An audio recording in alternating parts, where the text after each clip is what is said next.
గౌరవ DGP Shri K V Rajendra Reddy sir గారి ఆదేశాల మేరకు ఏసీబీ 14400 కాల్ సెంటర్కి ఒక ఫిర్యాదు వచ్చిందండి.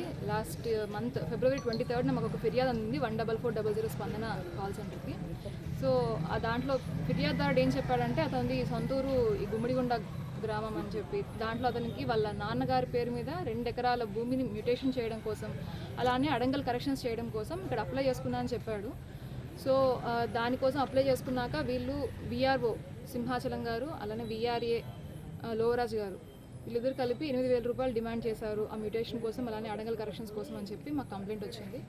సో ఈరోజు ఏసీబీ విశాఖపట్నం వాళ్ళు ఇక్కడికి వచ్చి మా ఫిర్యాదుదారుడు విఆర్ఓ గారికి విఆర్ఏ గారికి 8000 రూపాయలు ఇస్తుండగా మేము రెడ్ హ్యాండ్గా పట్టుకోవడం జరిగింది.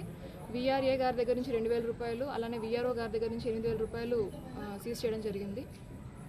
సో కలర్ టెస్ట్ అవన్నీ కూడా పాజిటివ్ వచ్చాయి. ఇప్పుడు పోస్ట్ ట్రాప్ ప్రొసీడింగ్స్ అన్నీ కూడా కంటిన్యూ అవుతున్నాయండి. వీళ్ళిద్దరిని రేపు రిమాండ్ పెట్టడం జరుగుతుంది.